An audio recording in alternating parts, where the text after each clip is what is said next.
AITAH for not cooking my husband breakfast anymore. My husband, let's call him Mark, has always been a traditional guy. When we first got married, I didn't mind making him breakfast every single morning. It was a nice, peaceful way to start our day. But over the last 3 years, that nice way to start the day turned into a mandatory duty and eventually a source of major resentment. Mark works 9 to 5, and I work from home as a freelance graphic designer. Because I'm physically at home. Mark decided that meant my time was entirely flexible and therefore mine to manage for both of us. If I slept in until 7:30 a.m., he'd wake me up at 6 a.m. asking where his coffee was.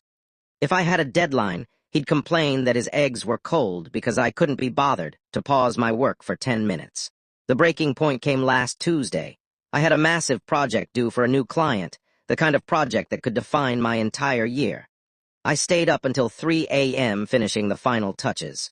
I was exhausted, physically and mentally. I set my alarm for 9 a.m., hoping to get at least a few hours of decent sleep. I woke up to the sound of Mark slamming a cabinet door. I checked my phone. It was 6:15 a.m. I walked into the kitchen, groggy and confused. Mark was standing there, staring at an empty frying pan, looking like I'd just committed a crime. "Well," he asked, not even looking at me. "I'm going to be late and there's nothing on the table." I looked at him, feeling that familiar spark of anger, but this time it felt cold. "Mark, I stayed up until 3 a.m. for this client. I am exhausted. There is bread in the pantry, eggs in the fridge, and you have 2 perfectly functional hands. You can make your own breakfast."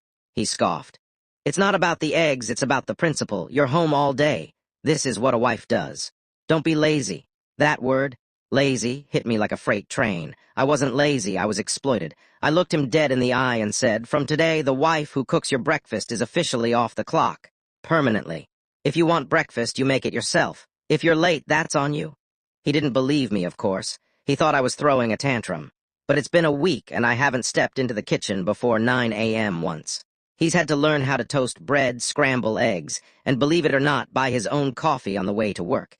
He's furious, calling me unsupportive, and saying I'm ruining our marriage over a couple of eggs. But for the first time in years, I feel like a partner, not a servant.